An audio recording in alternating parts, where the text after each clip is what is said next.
In a quiet suburban neighborhood, nestled between rows of tidy houses and tree-lined streets, lived an elderly black woman named Mrs. Evelyn Johnson.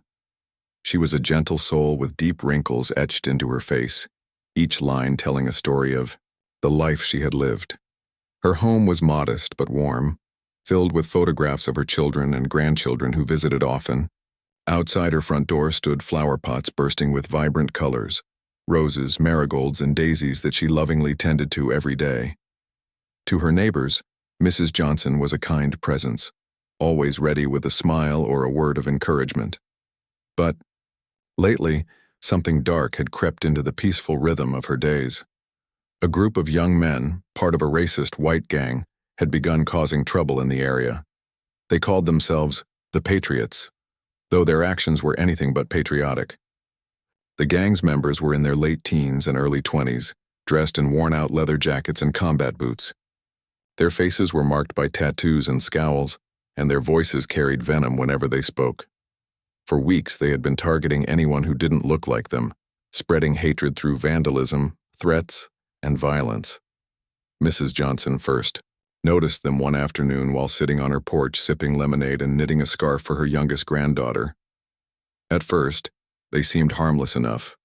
Just 4 boys hanging around near her mailbox, laughing loudly as if trying to draw attention to themselves. But then came the taunts. "Go back where you came from," one of them shouted, pointing at her.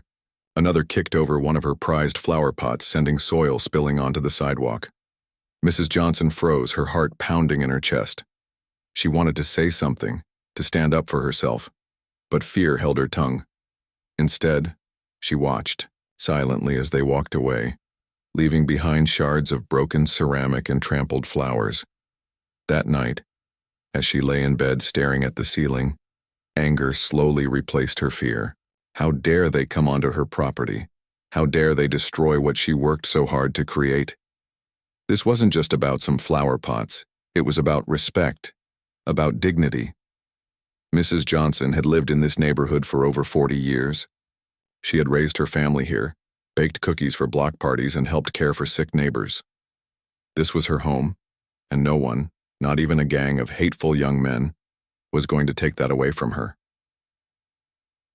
The next morning, she decided to act. After cleaning up the mess left by the gang, she picked up her phone and dialed 911. Her hands trembled slightly as she explained what had happened, describing the boys' appearances as best she could. "They're dangerous," she told the operator firmly, "and they need to be stopped." Within minutes, 2 police officers arrived at her doorstep.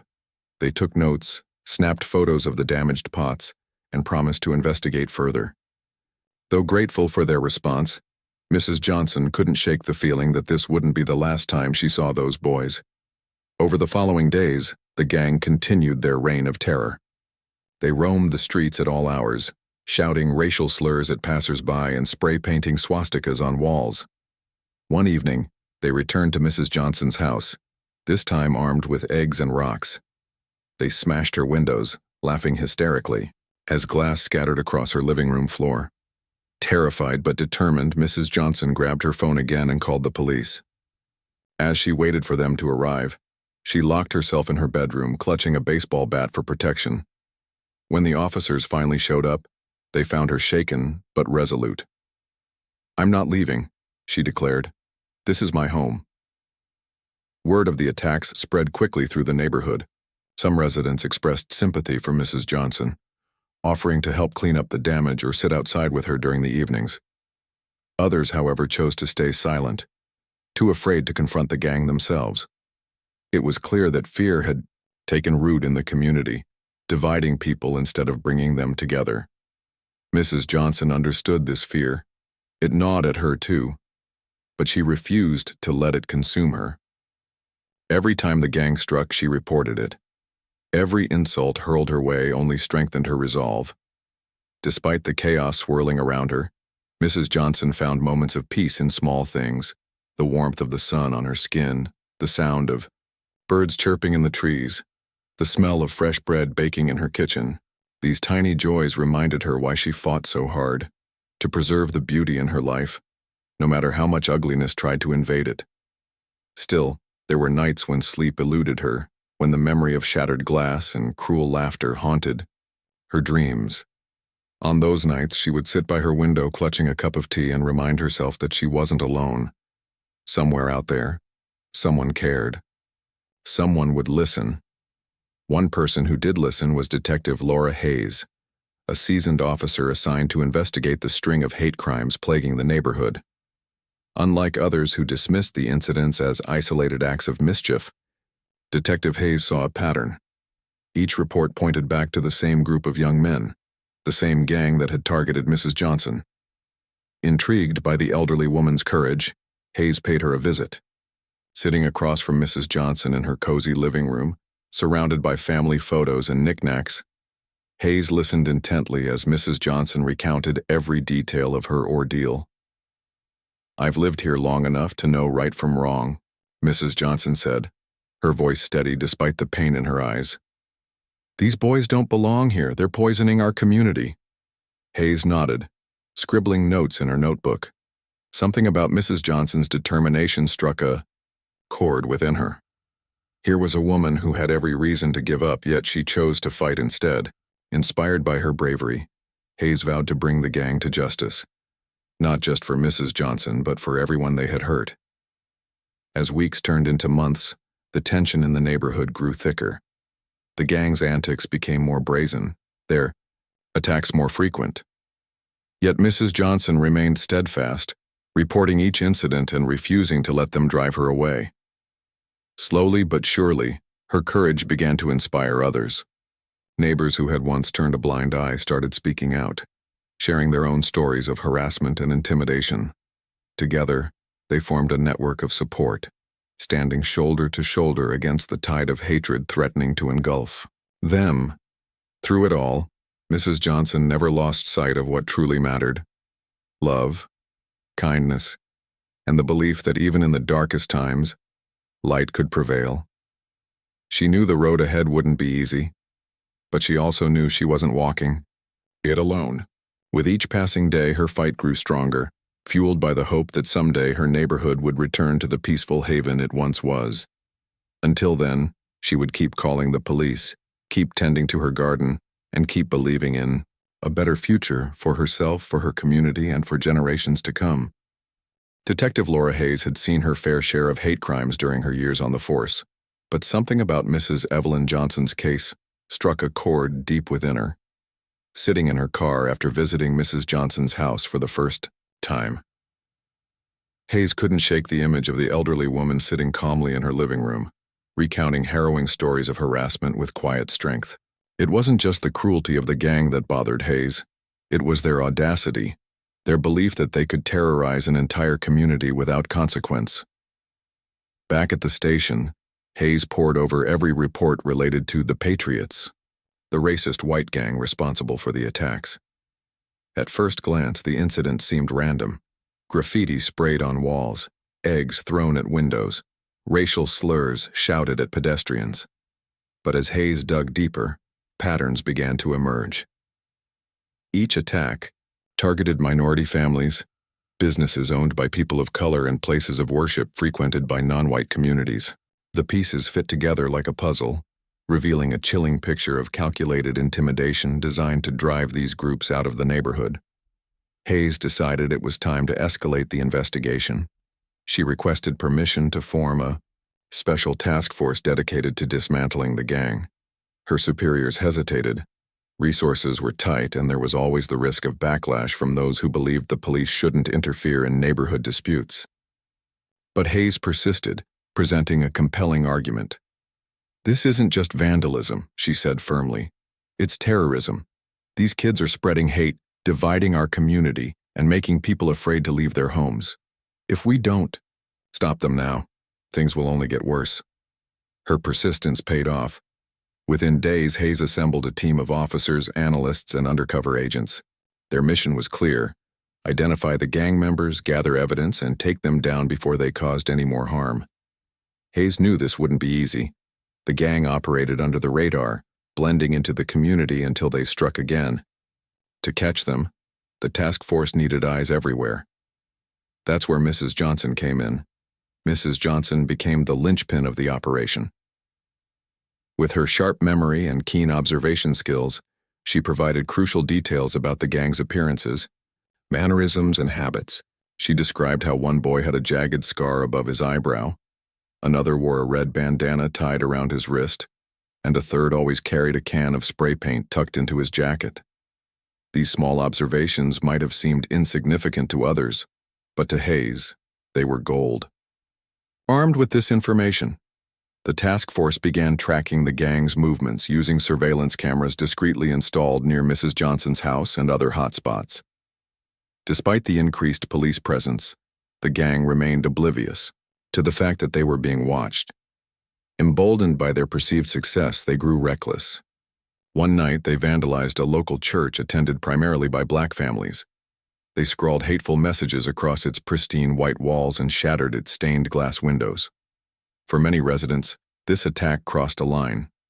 The church wasn't just a building, it was a sanctuary, a place of refuge and hope. Seeing it defaced ignited outrage throughout the community. When news of the attack reached Detective Hayes, she wasted no time. Alongside her team, she rushed to the scene, where parishioners stood in shock, tears streaming down their faces. As Hayes surveyed the damage, she noticed something unusual. A faint glimmer caught her eye. Hidden among the broken glass was a shard reflecting moonlight. Upon closer inspection, she realized it wasn't just glass, it was part of a camera lens. Someone had been filming the vandalism. This discovery changed everything. Hayes immediately ordered a search of nearby properties, looking for potential witnesses or additional evidence. Sure enough, a resident 2 blocks away admitted to installing hidden security cameras after hearing about the recent wave of attacks. The footage captured by these cameras was grainy but unmistakable. It showed 4 young men, faces clearly visible, as they spray-painted the church and laughed while smashing its windows. For Hayes, it was the breakthrough she'd been waiting, for with solid evidence in hand, Hayes obtained warrants for the gang's arrest. However, taking down a group like this required careful planning. Arresting them individually risked tipping off the others, giving them time to flee or retaliate against witnesses like Mrs. Johnson. Instead, Hayes devised a coordinated operation to apprehend all 4 members simultaneously. It would require precision, timing, and cooperation from multiple departments, but if executed correctly, it could dismantle the gang once and for all. While the task force prepared for the raid, Mrs. Johnson continued to play her role in the investigation. Though the gang's actions had escalated, she refused to let fear dictate her life. Every morning she stepped onto her porch, tending to her garden as though nothing had changed. Neighbors marveled at her courage, some even joining her to help replant flowers destroyed by the gang. Others offered practical support, installing motion-activated lights and security cameras outside her home. A young couple volunteered to escort her to the grocery store, ensuring she never walked alone. Mrs. Johnson's resilience inspired more than just her neighbors. It galvanized the entire community. People who had previously stayed silent out of fear now spoke up, sharing their own experiences of harassment and discrimination. Social media buzzed with posts condemning the gang's actions, calling for justice and unity. Local leaders organized rallies and vigils, drawing attention to the issue and demanding action from law enforcement. Even strangers from other parts of town reached out to express solidarity, sending letters, cards, and donations to support Mrs. Johnson and her neighbors. Through it all, Mrs. Johnson remained humble. She didn't see herself as a hero. She simply did what she felt was right. When reporters knocked on her door, eager to interview her, she politely declined, saying, "This isn't about me. It's about standing up for what's right, for everyone who deserves to feel safe in their own home." Her words resonated deeply, reminding people that courage wasn't about grand gestures, but about doing the hard thing, even when it scared you. As the raid approached, tension mounted. The task force rehearsed every detail of the operation, anticipating possible complications. They mapped out escape routes, identified backup entry points, and coordinated communication between teams. Meanwhile, Hayes made sure Mrs. Johnson was protected. Officers stationed themselves near her house, ready to intervene if the gang retaliated. Hayes also arranged for a safe house, just in case extra precautions were needed. On the eve of the raid, Hayes visited Mrs. Johnson one last time. Sitting in the same cozy living room where their journey had begun, Hayes thanked her for her bravery. "None of this would have been possible without you," she said sincerely. "You gave us the tools we needed to fight back." Mrs. Johnson smiled faintly, her eyes glistening with unshed tears. "I just want peace," she replied softly. "For everyone." That night, as Hayes drove back to the station, she reflected on how far they'd come. What started as a single phone call from an elderly woman had grown into a full-scale operation involving dozens of officers, countless hours of surveillance, and an entire community united against hatred. Tomorrow, they would face the final challenge. Whether or not the raid succeeded, Hayes knew one thing for certain: Mrs. Johnson had already won. By refusing to back down, she had shown everyone that love and determination could overcome even the darkest forces. And so, as dawn broke over the horizon, casting golden light across the sleepy suburb, the stage was set for the climax of this story.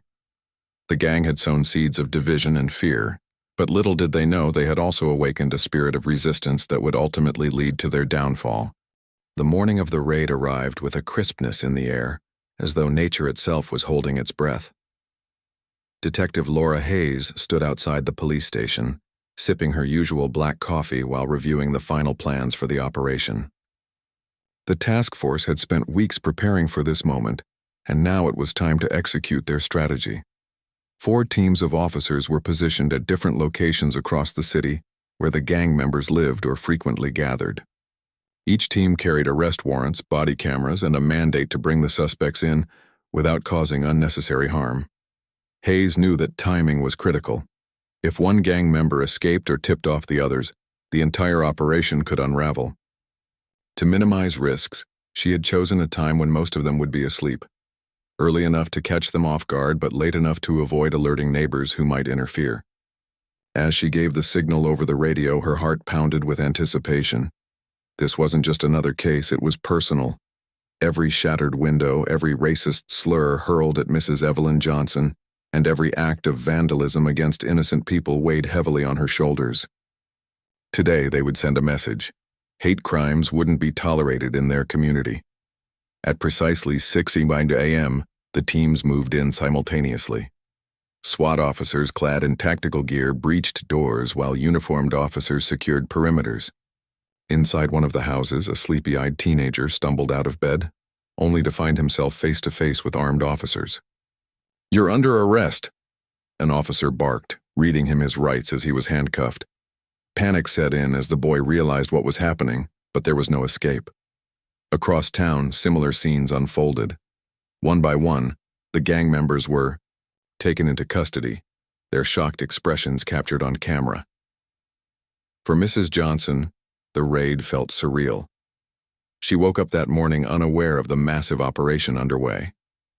Officers stationed near her home kept watch, ensuring her safety in case the gang retaliated. When Detective Hayes called to inform her of the arrests, Mrs. Johnson's hands trembled as she held the phone. "They got them?"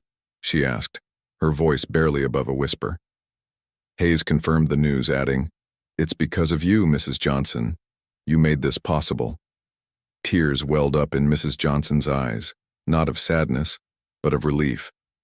For months, she had lived in fear, wondering if the harassment would ever end. Now, finally, justice seemed within reach. As news of the arrests spread, the neighborhood erupted in celebration. Residents gathered in front of Mrs. Johnson's house, cheering and clapping. Someone brought out a banner that read, "Thank you, Mrs. Johnson." Children ran around waving miniature American flags, while adults hugged each other in disbelief. It was a moment of triumph, not just for Mrs. Johnson, but for everyone who had suffered silently under the gang's reign of terror. Neighbors approached her, thanking her for her bravery and vowing to continue fighting against hatred in all its forms. But even amidst the joy, questions lingered. Who were these boys? What drove them to commit such hateful acts?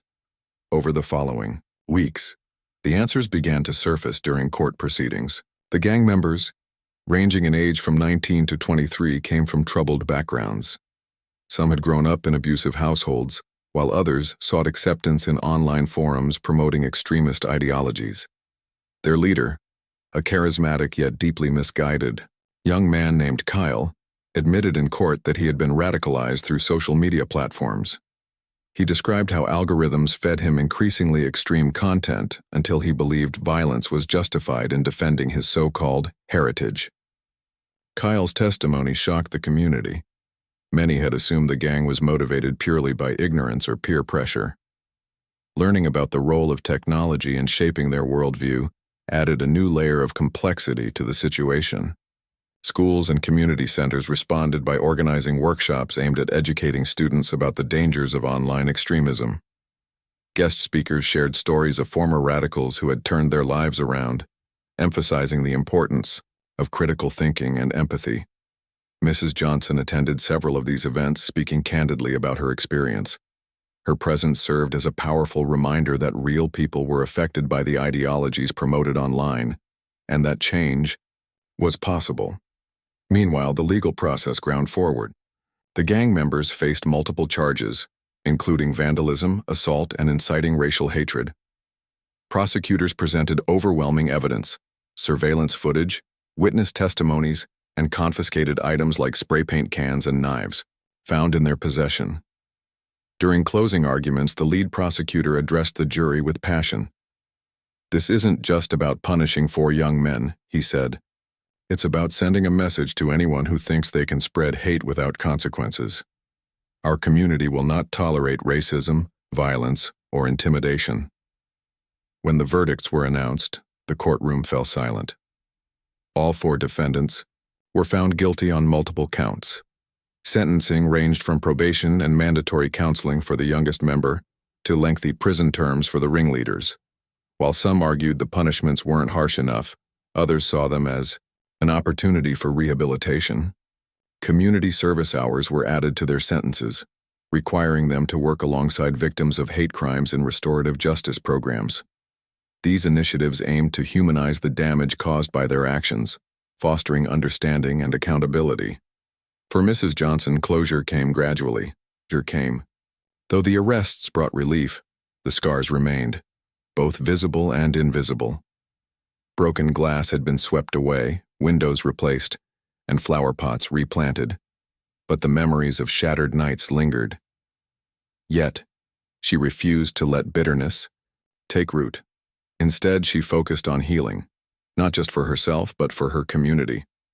With the support of neighbors, she launched a campaign called Blooming Together, encouraging residents to plant gardens as symbols of unity and resilience. Flowers sprouted in yards across the neighborhood, transforming spaces once marred by hate into vibrant reminders of hope. Mrs. Johnson also became a vocal advocate for anti-racism efforts. She spoke at schools, churches, and town hall meetings, sharing her story with anyone willing to listen. Her message was simple yet profound. We must stand together. Hate divides us, but love brings us closer. People listened, not because she shouted, but because she spoke from the heart. Her words carried weight, inspiring others to confront prejudice in their own lives. One evening, as she sat on her porch watching the sunset, Mrs. Johnson reflected on everything that had happened. The journey had been long and painful, filled with moments of doubt and fear. But it had also revealed the best in humanity, the kindness of strangers, the courage of neighbors, and the power of collective action. She thought about the young men now facing the consequences of their choices. Did they understand the pain they had caused? Could they learn to see beyond their hate? Only time would tell. Despite the uncertainty, Mrs. Johnson felt a sense of peace. She had done everything she could to protect her home and her community. More importantly, she had shown others that standing up against injustice, no matter how daunting, could lead to meaningful change. Her fight hadn't ended with the arrests. It had sparked a movement rooted in compassion, determination, and the belief that even in the darkest times light could prevail. And so, life in the neighborhood slowly returned to normal, or rather, a new kind of normal. Conversations about race and inclusion became commonplace, replacing the silence that had once allowed hatred to fester. Children played freely in the streets, no longer afraid of gangs lurking in the shadows. Families gathered for block parties, laughing and sharing meals together. In the center of it all stood Mrs. Johnson, a beacon of strength and grace, reminding everyone that courage wasn't about being fearless. It was about choosing to act despite fear. Her story served as a testament to the power of resilience. Through her unwavering determination, she had transformed a nightmare into an opportunity for growth and healing.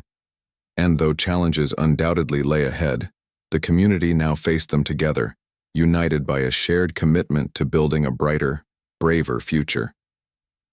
The aftermath of the gang's arrest brought a mix of relief and reflection to the neighborhood. For weeks, people talked about little else: how justice had been served, how courage had triumphed over fear, and how Mrs. Evelyn Johnson had become an unlikely hero. But as the initial excitement faded, deeper questions began to surface. What had driven these young men to embrace hatred? Could they ever change? And most importantly, how could the community ensure that something like this never happened again? Detective Laura Hayes found herself wrestling with these same questions. Though the arrests marked the end of one chapter, she knew that true healing required more than just locking up criminals. It demanded understanding, education, and action. With this in mind, Hayes partnered with local organizations to create programs aimed at addressing the root causes of extremism.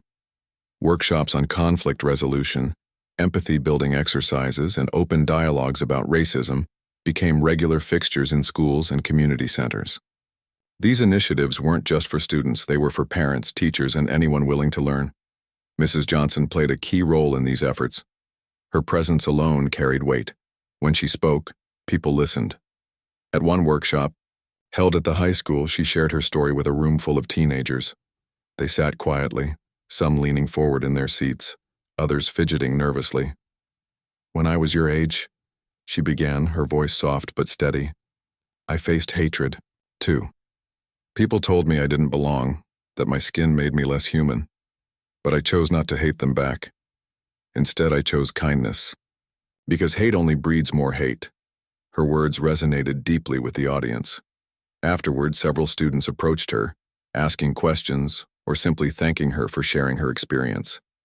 One boy, a shy freshman named Marcus, lingered behind until everyone else had left. "I'm sorry for what happened to you," he said hesitantly, "and I'm sorry if I've ever hurt someone without realizing it." Mrs. Johnson smiled warmly, placing a hand on his shoulder. "It takes strength to admit that," she replied. "Now use that strength to make things better, for yourself and for others." While progress was being made within the community, the legal process continued to unfold. The gang members remained in custody awaiting sentencing. Their trial had exposed not only their crimes but also the toxic ideologies that fueled them. Testimonies revealed that they had been radicalized through online forums where they consumed propaganda disguised as patriotism. This discovery prompted widespread discussions about the role of social media in spreading hate. Parents worried about what their children might encounter online, while educators scrambled to teach digital literacy skills. In response, Detective Hayes spearheaded a campaign called Think Before You Click. The initiative focused on teaching young people how to identify misinformation and resist peer pressure in virtual spaces. Flyers were distributed, videos produced, and guest speakers invited to share their expertise. One particularly impactful presentation featured a former white supremacist who recounted his journey from hate to redemption. His story moved many, including some of the gang members themselves, who were required to attend counseling sessions as part of their rehabilitation plan. Despite these positive developments, tension still lingered. Not everyone supported the idea of rehabilitating the gang members. Some residents argued that they deserved no second chances, pointing out the pain and destruction they had caused. Others feared that releasing them back into society, even under strict supervision, could reignite old fears. Mrs. Johnson understood these concerns, She had lived through the terror firsthand and knew the scars ran deep. Yet, she believed in the possibility of change. "They're not born evil," she told Detective Hayes during one of their frequent conversations. "Something twisted them along the way. If we don't try to fix that, then what's stopping another group from rising up tomorrow?" Hayes nodded thoughtfully. She admired Mrs. Johnson's ability to see beyond anger, to focus on solutions, rather than vengeance. It was a perspective that inspired those around her, including Hayes herself. As part of the restorative justice program, the gang members were tasked with completing community service projects. They cleaned parks, repaired vandalized buildings, and assisted elderly residents with household chores. Initially, they resisted, grumbling about the unfairness of it all. But over time, something shifted. Working side by side with the very people they had once targeted forced them to confront the reality of their actions. Slowly, guilt gave way to remorse, and defensiveness transformed into humility. One afternoon, while helping Mrs. Johnson replant her flower garden, Kyle, the gang's former leader, paused to wipe sweat from his brow. "Why are you letting us do this?" he asked suddenly, his tone uncharacteristically vulnerable. "After everything we did to you, why aren't you yelling at us?" Mrs. Johnson looked at him, her expression calm yet firm. "Yelling won't fix anything," she said, "but planting seeds might. Maybe someday you'll look back and remember this moment, not as punishment, but as a chance to start over." Kyle stared at her, unsure how to respond. For years he had been taught to see people like Mrs. Johnson as enemies, obstacles to be removed. Now, here she was, treating him with patience and dignity. It confused him, unsettled him, but also intrigued him. Perhaps there was another way to live, one that didn't involve hatred and violence. Back in the neighborhood, life slowly regained its rhythm. Children returned to playing outside, laughter echoing through the streets once more. Neighbors greeted each other warmly, exchanging pleasantries and homemade treats.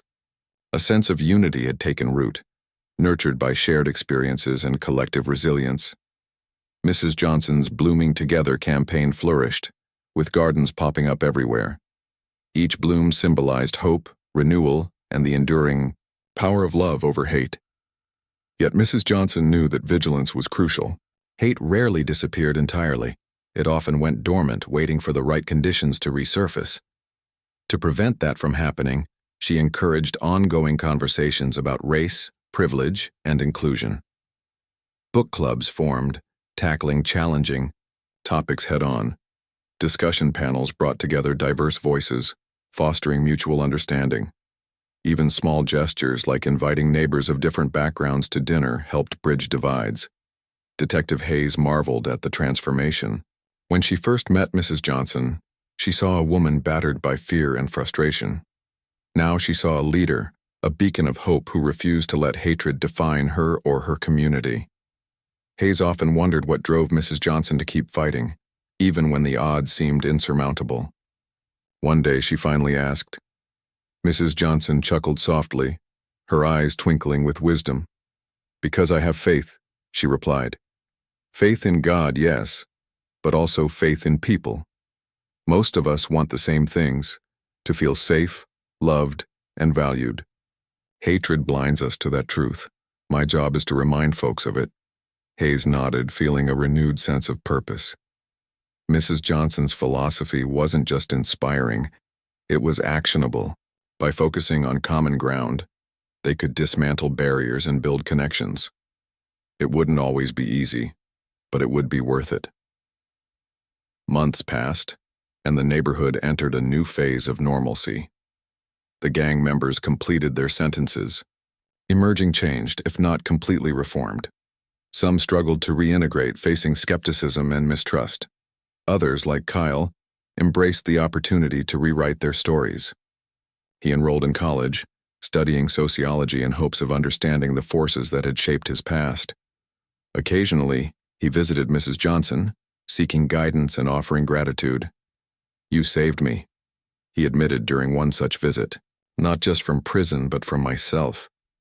Mrs. Johnson shook her head gently. "No, Kyle. You saved yourself. I just gave you a push." Her humility struck him, as it always did. She never claimed credit for the transformations she inspired. Instead, she celebrated the strength and potential within others. It was a lesson he carried with him long after their conversations ended. As autumn leaves painted the ground in hues of gold and crimson, Mrs. Johnson reflected on the journey she had undertaken. From the first night the gang harassed her to the final day of their trial, every step had tested her resolve. Yet through it all, she had remained steadfast, drawing strength from her faith, her family, and her community. She had proven that courage wasn't the absence of fear, it was the willingness to act despite it. And so life moved forward, carrying both the scars and the lessons of the past. The neighborhood bore witness to a remarkable transformation, one fueled by love, determination, and the belief that even in the darkest times, light could prevail. At the heart of it all stood Mrs. Evelyn Johnson, a testament to the power of resilience and the enduring spirit of humanity. Months turned into years and the neighborhood continued to heal and grow. The scars left by the gang's actions remained, but they were no longer fresh wounds. Instead, they had become reminders of resilience, lessons etched into the fabric of the community. Mrs. Evelyn Johnson, now in her late 70s, watched as life unfolded around her with a sense of quiet satisfaction. Her garden, once trampled and destroyed, had bloomed again, not just with flowers but with stories of hope and unity. Every spring, residents gathered for what had come to be known as Blooming Together Day. It was a celebration inspired by Mrs. Johnson's campaign, a day dedicated to planting new gardens, sharing meals, and reflecting on how far they had come. Children ran barefoot through fields of daisies, their laughter echoing like music. Parents exchanged hugs and handshakes, recounting tales of struggle and triumph, and at the center of it all stood Mrs. Johnson, seated comfortably in a chair decorated with garlands of marigolds, smiling warmly as people thanked her for everything she had done. Detective Laura Hayes attended every Blooming Together Day, bringing her family along to soak in the spirit of the event. She often joked that Mrs. Johnson should write a book about her experiences, but the elderly woman always shook her head. "My story isn't mine alone," she'd say. "It belongs to everyone who stood beside me." Still, her words carried weight and people listened whenever she spoke. Whether addressing a crowd or chatting casually over lemonade, Mrs. Johnson reminded everyone that kindness could conquer hatred, if only people chose to act. The former gang members, too, had moved on, though not all in the same direction. Kyle, the ringleader, had embraced his second chance wholeheartedly. After completing his degree in sociology, he began working with at-risk youth, using his own mistakes as cautionary tales.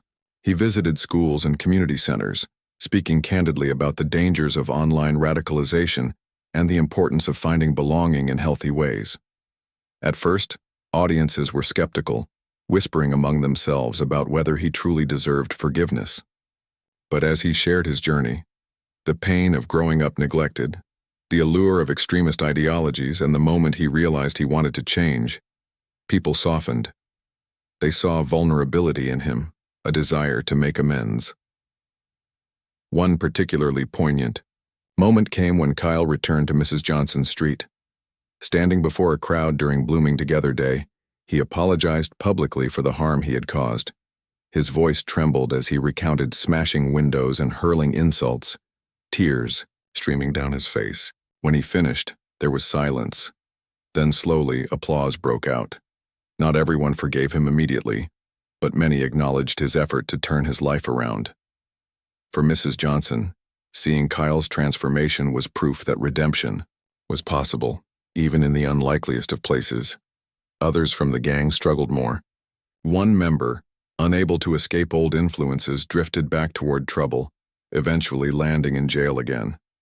Another found solace in art, channeling his emotions into murals that adorned the walls of local buildings.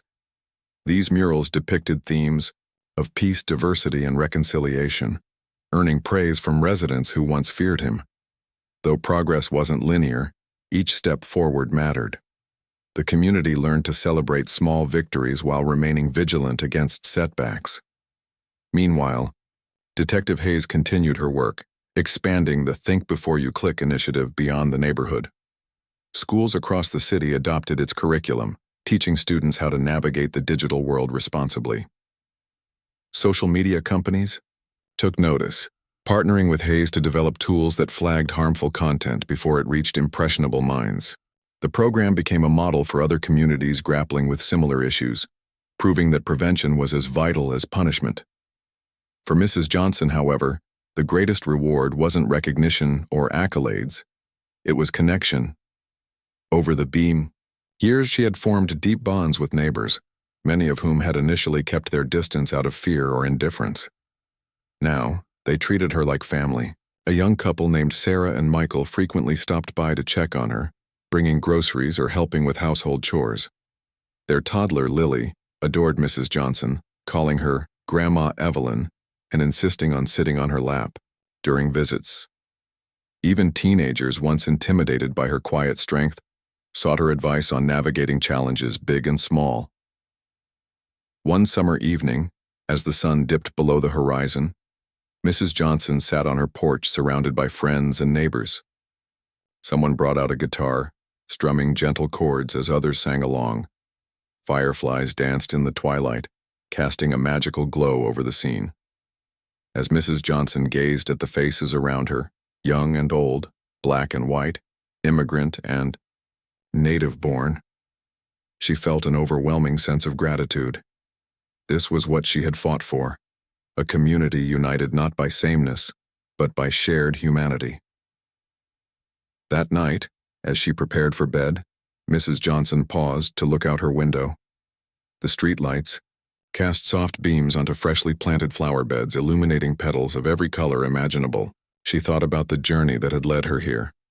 The night spent trembling in fear, the phone calls to 911, the rallies and workshops and conversations.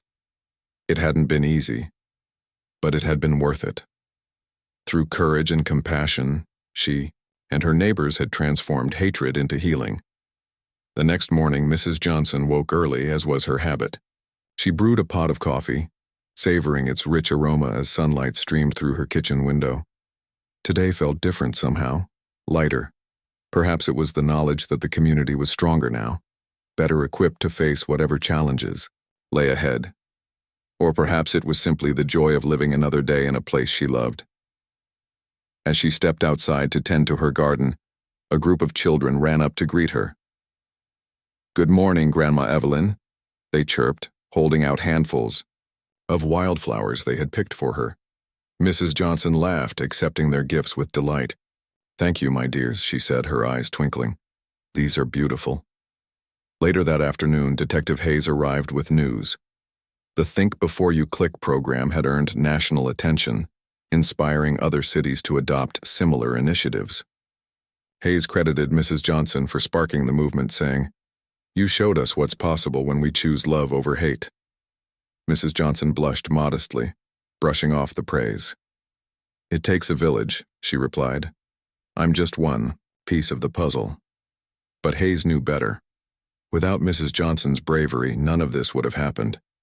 She had ignited a spark that grew into a flame, lighting the way for others to follow. Her legacy wasn't just in the programs or events, it was in the hearts of everyone she touched. Years later, when Mrs. Johnson passed away peacefully in her sleep, the entire neighborhood mourned. Her funeral drew hundreds of people, each carrying a flower to place on her grave. Speeches were given, tears shed, and memories shared. Yet even in death, Mrs. Johnson's spirit endured. Her garden continued to thrive, tended by volunteers who saw it as a symbol of resilience. Workshops and campaigns carried on, fueled by the principles she embodied: courage, kindness, and unwavering faith in the goodness of people. In time, a plaque was erected near her home bearing a simple inscription: "To Evelyn Johnson, whose courage changed our world. May we honor her memory by standing together against hate." Visitors often stopped to read the words, leaving behind tokens of respect: a ribbon, a note, a single bloom. And so, though Mrs. Johnson was gone, her impact lived on. The neighborhood she had fought to protect became a beacon of hope, a testament to the power of unity in the face of division. People still talked about her, sharing her story with newcomers and passing it down to future generations. In doing so, they ensured that her message would never fade. Love conquers hate, and even in the darkest times, light can prevail. Through every challenge, every triumph, and every moment of doubt, Mrs. Evelyn Johnson had shown the world what it meant to stand firm in the pursuit of justice. Her life was a reminder that one person's courage could inspire countless others, and that together we are stronger than any force that seeks to divide us.